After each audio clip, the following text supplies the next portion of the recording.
There's been a development in the sense of the need for the church to open and to be welcoming. And on that level, I think Pope Francis made it very clear that he doesn't want people to be excluded simply on the basis of choices that they make, whether it be lifestyle, work, way to dress, or whatever. Doctrine hasn't changed, and people haven't said yet, we're looking for that kind of change, but we are looking to be more welcoming and more open, and to say all people are welcome in the church.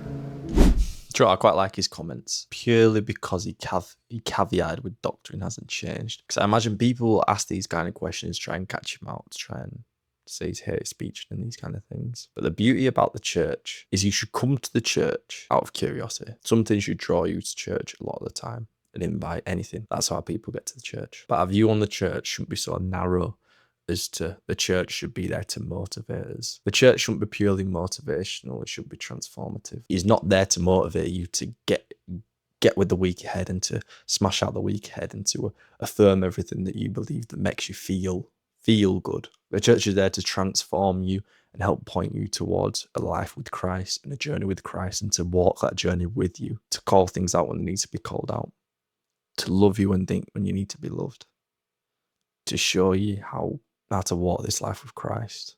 Should be there if you've got questions, to ask questions. People should be able to give sound answers, to keep you accountable, to be a community of people who all try and do the same thing, of all different kinds of people older who've walked the walk that you're walking, people younger, energetic, who are starting to walk this walk, and you can help them along that walk. Like, so beautiful. And I think one of the things about this kind of question is that I believe people have a warped perception of love. So most people's perception of love would be, I should come to church and feel affirmed. I should come to church and they should love me no matter what. So their perception of love is to affirm your feelings no matter what those feelings are. That's your perception of love, which is wrong. Completely wrong. I don't really believe anyone has a full grasp on what love is according to God. Like on what God's love actually is. Because I think it's so vast and I think it's so deep. But we kind of can't comprehend that. But I know it's not to affirm our feelings. It's to walk with us through that and to transform us to be more like Christ and to walk out this journey with him. So our aim shouldn't be, I'm going to be perfect from today onwards, because you're going to fail. Our aim should to be more like Christ. Our aim should be to each day to try and sin less than the day before, which is hard and which is difficult and which we all fall short in a lot of the time. We have some weeks, we have great weeks, some weeks we don't have as good weeks.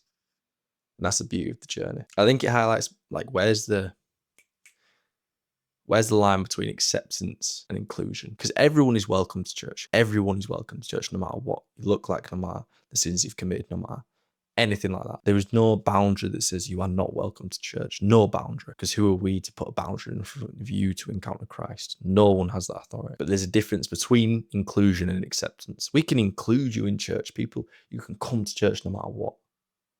But it doesn't mean people are going to accept your lifestyle. It doesn't mean people are going to accept your thoughts on doctrine. It doesn't mean people are going to accept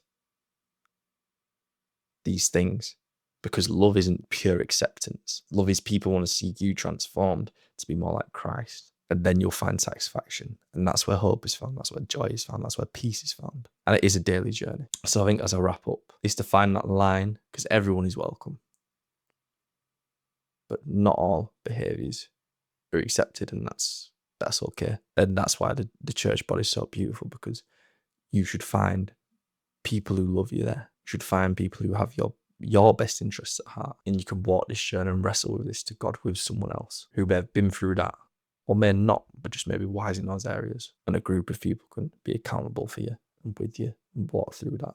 And that's the beauty of it. I think the other beauty is, I'm not going to paint this with a broad brush, because I don't know all circumstances, but I think sometimes conviction from God, we as humans call it judgment from people, and we feel like people are judging us, when really we're actually being convicted by the Holy Spirit. So before we look externally, let's look internally and work this out with God. But if you enjoyed the video, do all the YouTube things. And for now, I'll catch you on the next one.